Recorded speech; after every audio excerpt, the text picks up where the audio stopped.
Hi, in this video we're going to show you how to switch between your taskbar items using just the keyboard. Now this is different than using the Alt tab because you could do this, and you could see what you have open and just kind of switch between them, that kind of thing. But that's only going to work for programs that are open.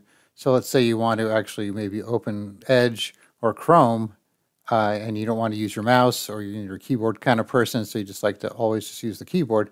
So what you could do is you could use the Win key or the Windows key plus whatever number you have on here. So the order, so 1, 2, 3, 4, 5, 6, 7. So if I do, so I'll put the mouse up here.